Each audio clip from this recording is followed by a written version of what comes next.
statue de deux mains. Impéria. Chez un sculpteur, moulé en plâtre, j'ai vu l'autre jour une main, d'Aspasie ou de Cléopâtre, pur fragment d'un chef-d'œuvre humain.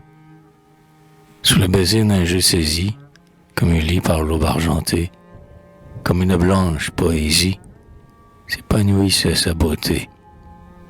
Dans l'éclat de sa pâleur mate, elle étalait sur le velours son élégance délicate et ses doigts fins aux anneaux lourds.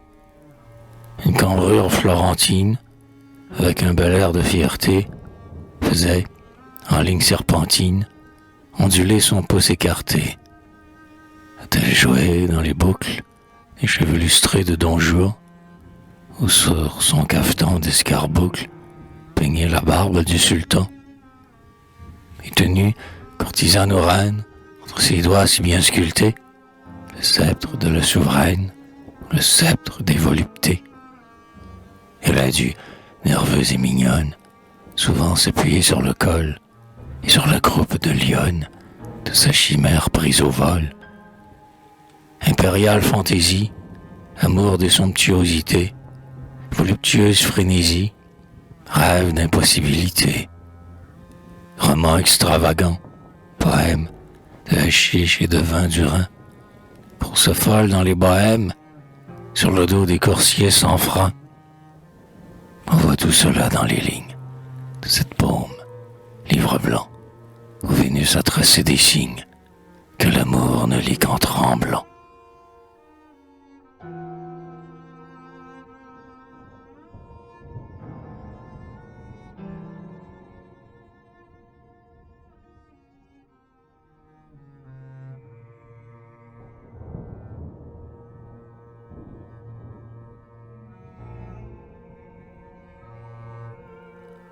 Lacenaire.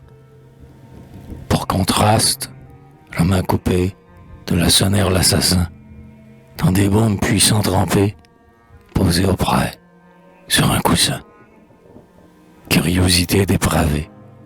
J'ai touché, malgré mes dégoûts, du supplice encore mal lavé, cette chair froide au du verrou. Momifiée toute jaune, comme la main d'un pharaon, elle allonge ses doigts de faune, crispés par la tentation. Un prurite d'or et de chair vive semble titiller de ses doigts l'immobilité convulsive et les tordre comme autrefois. Tous les vices avec leurs griffes ont, dans les plis de cette peau, tracé d'affreux hiéroglyphes, lus couramment par le bourreau.